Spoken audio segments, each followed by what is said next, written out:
మేషరాశి వారు, సింహరాశి వారు జాగ్రత్తగా వినండి. చూడండి, రాబోయే 29 మార్చ్ 2025 శనివారం షష్టగ్రహ కూటమి ఏర్పడబోతుంది. దీనివల్ల ఎటువంటి రిజల్ట్స్ ఉంటాయి మేషరాశి వారికి, సింహరాశి వారికి అని అంటే, చూడండి, మేషరాశి వారికి 12వ స్థానంలో కూటమి ఏర్పడబోతుంది. దీనివల్ల విపరీతంగా ఖర్చులు పెరగబోతున్నాయి. మీరు ధనం పరంగా, ముఖ్యంగా వినండి, ధనం పరంగా ఎటువంటి డిసిషన్స్ తీసుకున్నా సరే మీకు అగేన్స్ట్ గానే వెళ్తాయి అనేది మాత్రం ఇక్కడ ఫిక్స్ చేసుకోండి. ఓకేనా? ధనం పరంగా ఎటువంటి డిసిషన్స్ కూడా తీసుకోకండి. ఇన్వెస్ట్మెంట్ అయినా సరే, ఏదైనా సరే తీసుకోండి. ఓకేనా?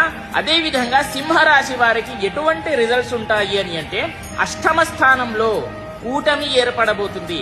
అష్టమ స్థానం అంటేనే ప్రమాదం. కాబట్టి వాహనాలు నడిపేటప్పుడు అతి జాగ్రత్తగా ఉండండి. దూరపు ప్రయాణాలు ఏవైతే ఉంటాయో అవి వాయిదా వేసుకోవడం చాలా వరకు కూడా ఉత్తమం. అయితే 2 రాశుల వాళ్ళు కూడా జాగ్రత్తగా ఉండండి. మీరు పరిహారం ఏం చేస్తారు అని అంటే, నవగ్రహ ప్రదక్షిణాలు చేయండి. చాలా రిలీఫ్ గా ఉంటుంది, చాలా బెటర్ రిజల్ట్స్ ఉంటాయి. ఓకేనా? 2 months కూడా కొంచెం జాగ్రత్తగానే ఉండాలి.